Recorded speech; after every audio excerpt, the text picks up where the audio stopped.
Pour la quatrième vidéo Fedora. Bon, alors j'ai décidé d'écrire mes textes parce que l'impro c'est pas pour moi. Je fais plein de fautes, je recommence plusieurs fois, c'est un cauchemar. Et je vais aussi m'acheter un micro parce que ma voix ne sort pas très bien et on entend toute la terre avec ma webcam. Bon, ça c'est dit, c'est fait, on va pouvoir commencer. Alors pour cette quatrième vidéo, je vais vous montrer LTSP Server, autrement dit les clients légers. Tout contrairement aux vidéos précédentes, ici c'est un nouveau serveur, donc on va repartir à zéro. Bref, tout d'abord, si vous avez une box chez vous, il faut désactiver le DHCP, sinon ça risque de ne pas fonctionner. Alors on va commencer. En premier lieu, on va activer la carte réseau.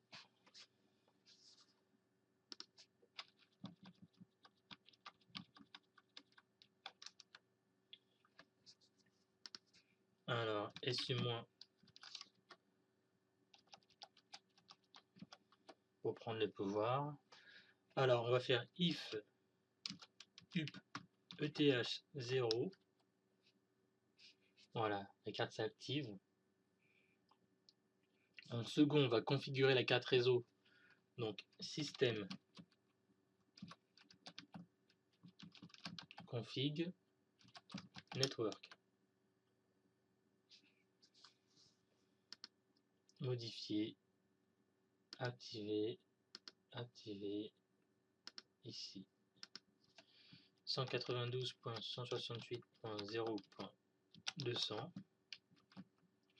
255.255.255.0 et là 192.168.0.254. Ici c'est l'adresse de ma Freebox. Et là on met un DNS 8.8.8.8. On valide. Fichier quitter. Voulez-vous enregistrer? Oui. Valider. Après la configuration, on va restart la carte. Donc on fait service network restart.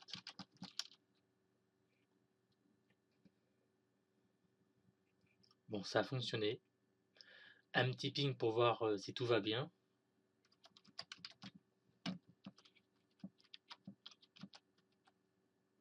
Et tout va bien. CTRL C pour arrêter le ping.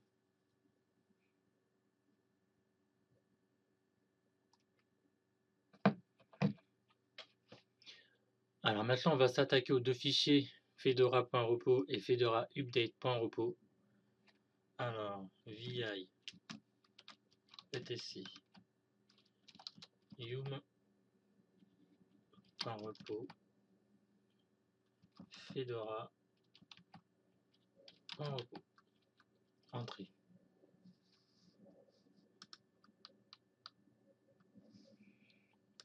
Alors dans ce fichier, les URL sont vieux, du coup on va devoir les changer. Alors il faut rajouter un dièse devant les lignes mirrorlist et effacer le dièse devant les lignes baseleur ou basseur RL, pardon. Et remplacer download par archive avec un S. Et entre pub et Fedora, on rajoute archive sans S. Alors on va le faire. On appuie sur I pour insérer.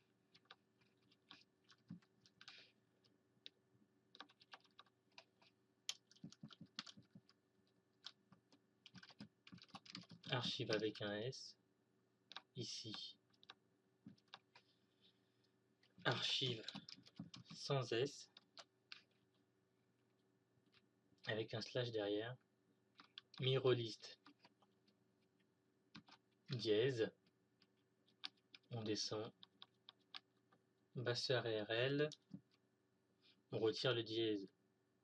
On remplace download par archive.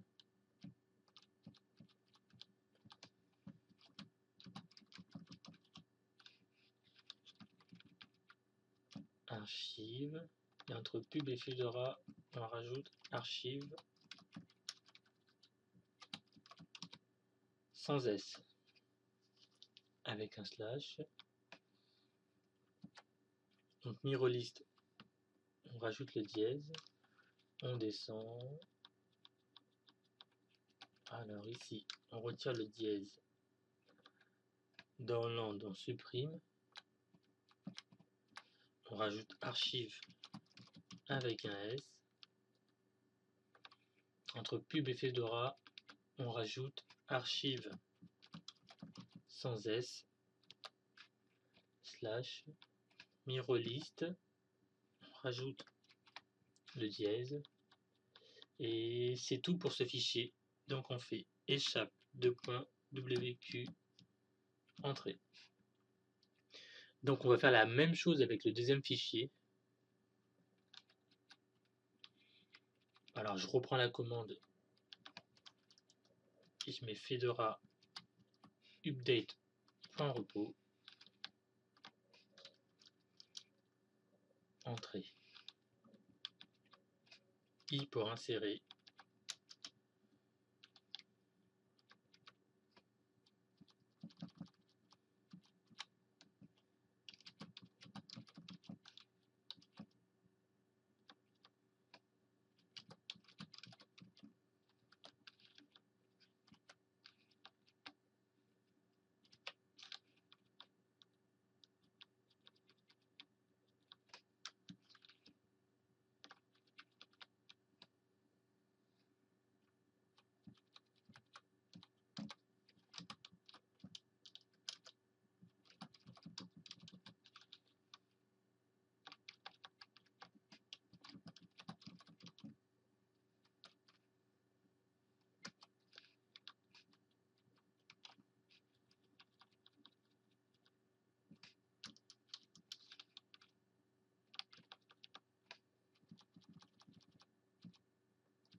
Alors échappe .wq entrée.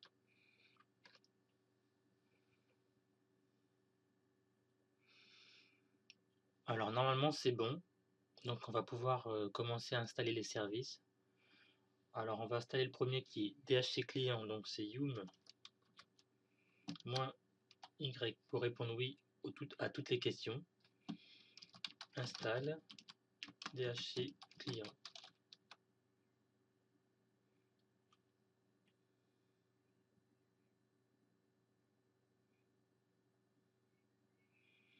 Voilà, ça fonctionne, ça installe.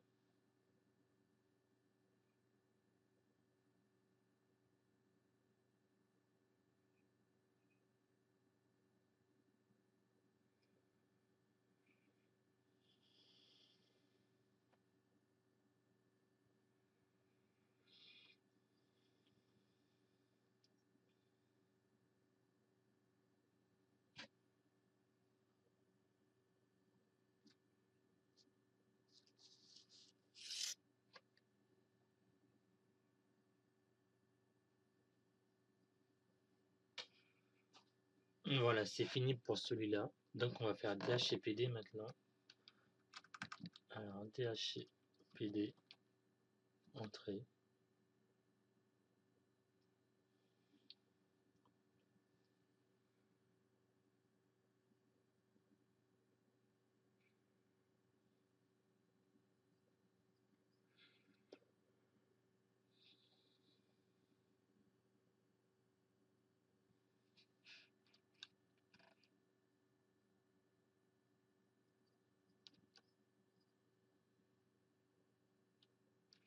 Ah pardon, DHCP.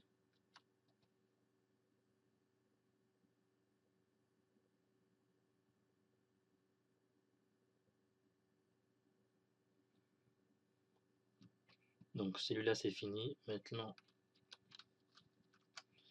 TFTP serveur.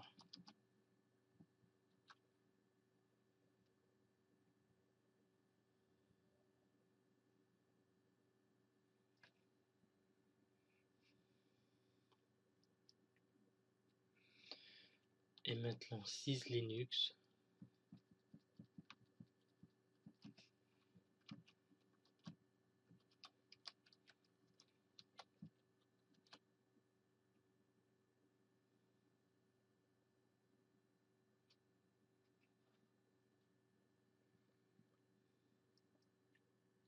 Et le dernier, LTSP serveur. Alors LTSP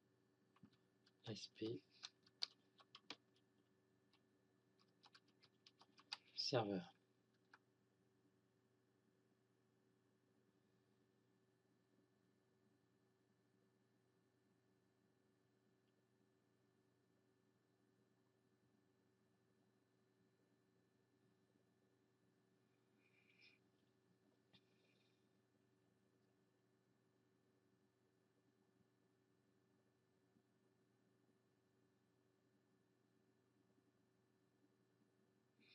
Alors maintenant que c'est terminé,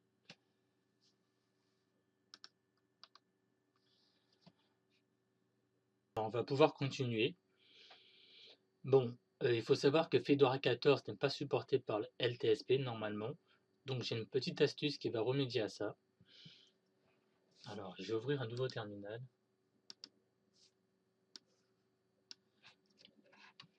SU- 1, 2, 3, 4, 5, 6.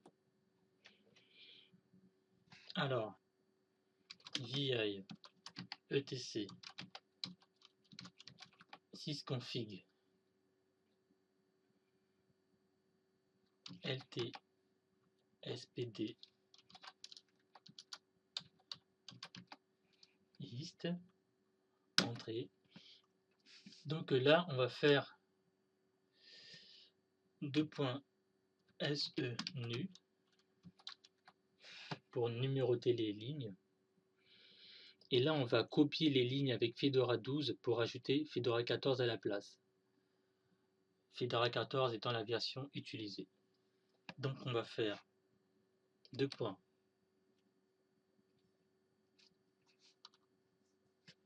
24, 28 T28 entrée. Donc là, il y a deux Fedora 12 maintenant, celui-là et celui-ci. Alors je vais faire I pour insérer et je vais remplacer 12 par 14. 14, 14. Donc échappe 2.wq entrée.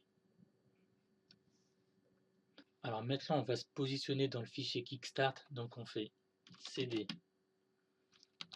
etc ltsp Kickstart, on fait entrée et on va regarder s'il y a bien le dossier Fedora, donc on fait ls, il y a bien Fedora, donc on va rentrer dans Fedora, cd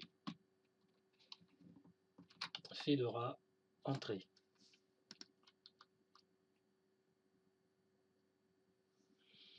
Alors on va faire ls pour voir ce qu'il y a dans le dossier. Voilà, il y a 10, 12, 11, 13 common. Alors ce qu'on va faire nous, c'est qu'on va copier le fichier 12 et on va le renommer en 14. Donc on fait cp-r 12 14. Voilà, c'est copié. On fait ls pour voir si le fichier est bien dedans. Donc on a bien le 14. Alors on va rentrer dans le 14. On fait cd 14 entrée. Alors ls pour voir ce qu'il y a dans le 14. Donc il y a 3 fichiers.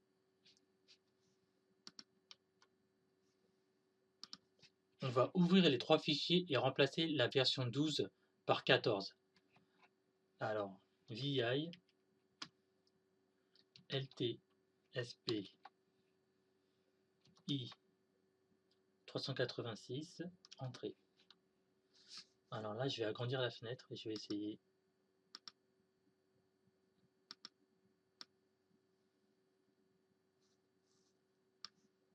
Voilà. Alors, I pour insérer. et on va remplacer les 12 par les 14.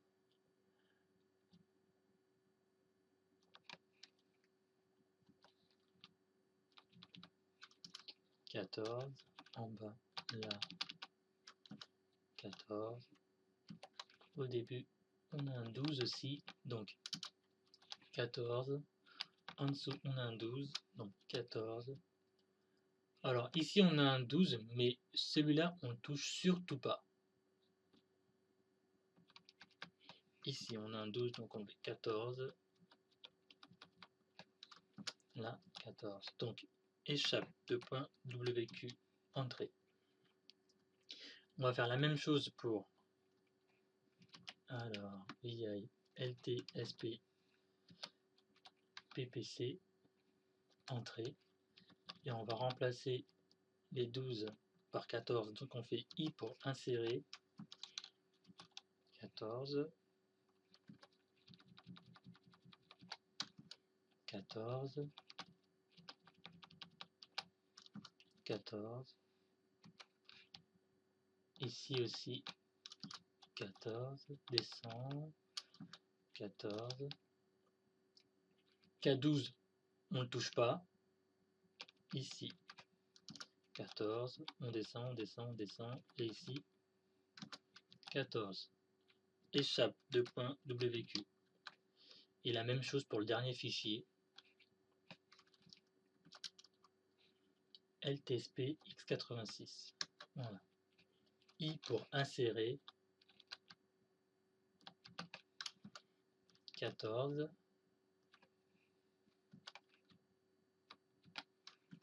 14. 14. 14.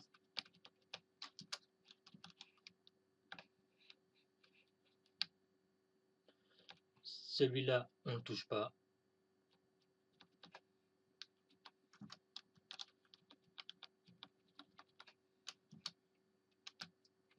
Échappe, 2 points, WQ. Voilà. Alors maintenant, on va retourner dans les dossiers précédents. On va aller dans commande. Donc on fait cd 2 points ls pour voir et cd commande entrée.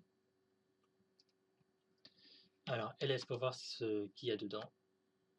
Release. Donc on va dans release. Donc cd release entrée ls.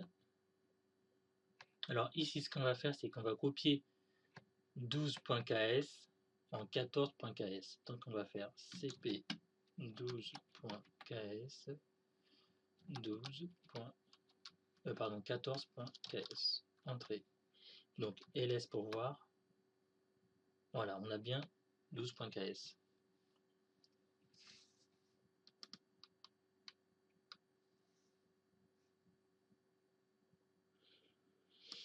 Alors on va rentrer dans le fichier ks. Donc on fait vi 14.ks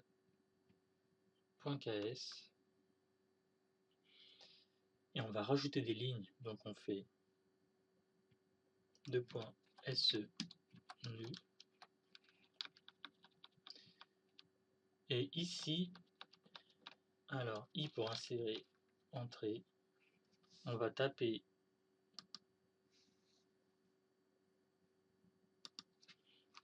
moins kudzu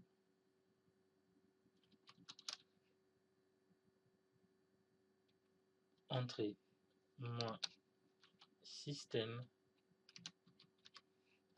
moins config moins display. Et c'est tout pour ce fichier. Donc on fait échappe 2.wq entrée. Donc normalement là c'est bon. On va pouvoir lancer la commande pour installer LTSP. Enfin pour le programmer. Donc la commande c'est ltsp build-client. Entrée.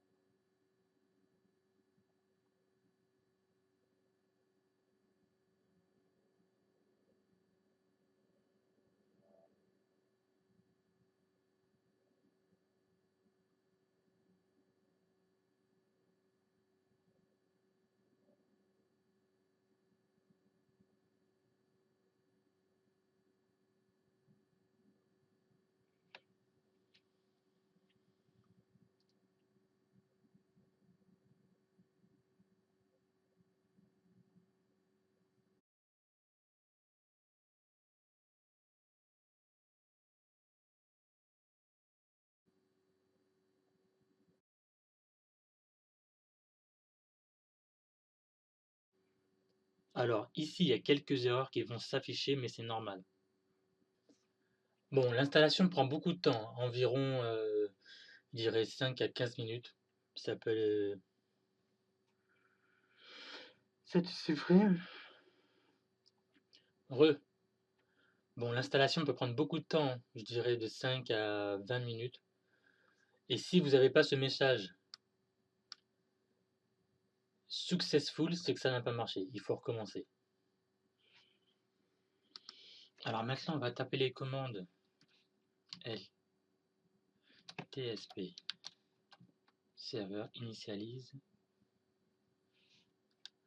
-y.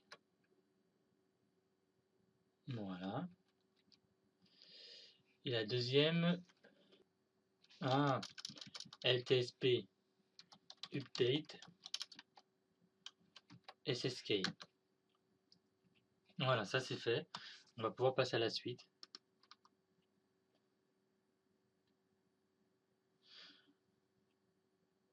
Alors ici, on va éditer le fichier de configuration DHCP LTSP. Donc on fait VI etc LTSP dhcp.conf. Entrée.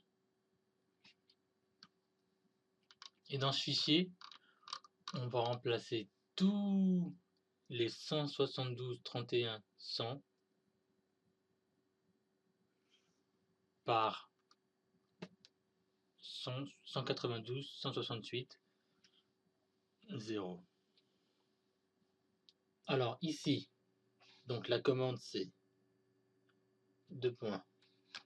:g slash 172.31.100 slash s slash 192.168.0 slash g. Donc là c'est bon. Alors maintenant on va changer 254 parce que c'est pas notre serveur par 200. Donc on fait :g slash 192.168.0.254 par s 192.168.0.200 slash g. Voilà. Après on fait échappe:/wq entrée. Maintenant ici on va restart le service LTSP DHCP. Donc on fait service LTSP-DHCPT restart. Ok, ça c'est bon. Donc après on va retirer le firewall. Donc on fait système config firewall entrée. Et ici on fait désactiver, appliquer, ok.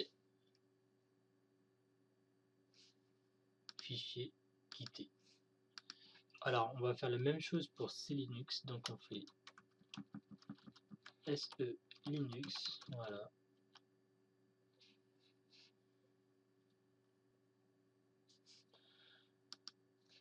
désactiver. Permissif au cas où ça fonctionne pas. Fichier, quitter. Et là on fait service, Zined, restart. Voilà. Non. Ouais. Sans faire exprès, j'ai relancé la même commande. Donc, service. Restart. Voilà. Donc là, c'est bon. Donc, normalement, là, si on démarre la machine virtuelle sur les réseaux, elle est censée accéder au client léger. Après, il est possible que si on redémarre pas, ça fonctionne pas. Donc, je vais voir ça tout de suite.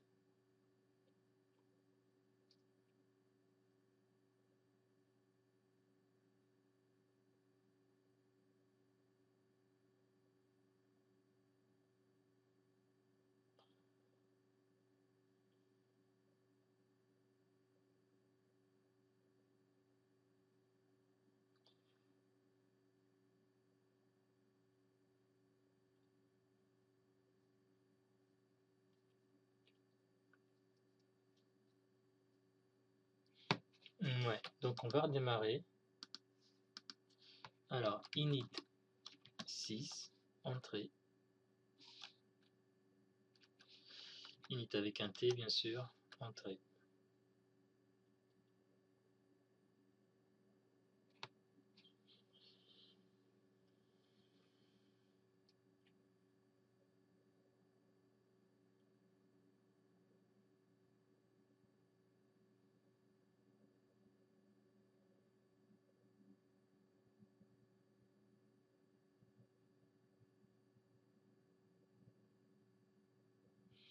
Voilà, il a redémarré.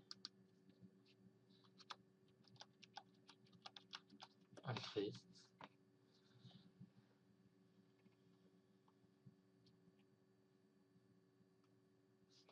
Voilà, on va réessayer. Et normalement, ça devrait fonctionner.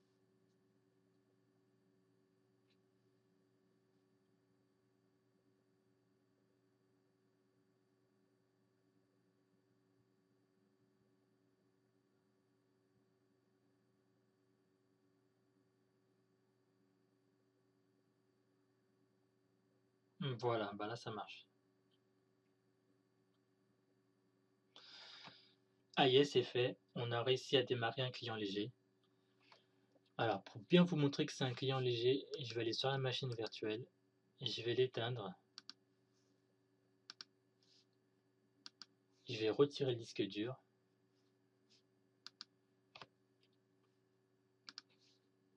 Remove. Donc elle n'a plus de disque dur. Et on va recommencer pour voir si elle démarre.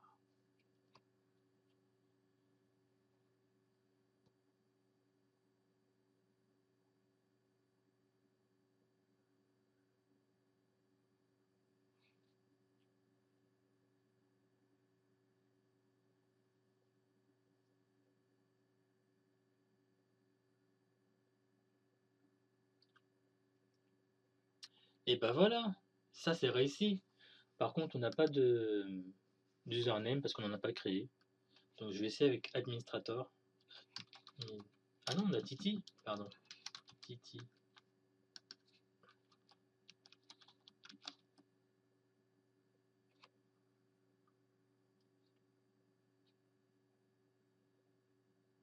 Et ça fonctionne. Bah voilà, c'est fini pour ce tuto. J'espère que vous allez y arriver. C'était pas très compliqué. Mais bon, ça dépend si c'est la première fois pour vous ou pas. Donc sur ce, je vous laisse. Maintenant, je vais aller faire DRBL sur Ubuntu. Pour ceux qui veulent continuer, ils peuvent me suivre. Pour les autres, ciao!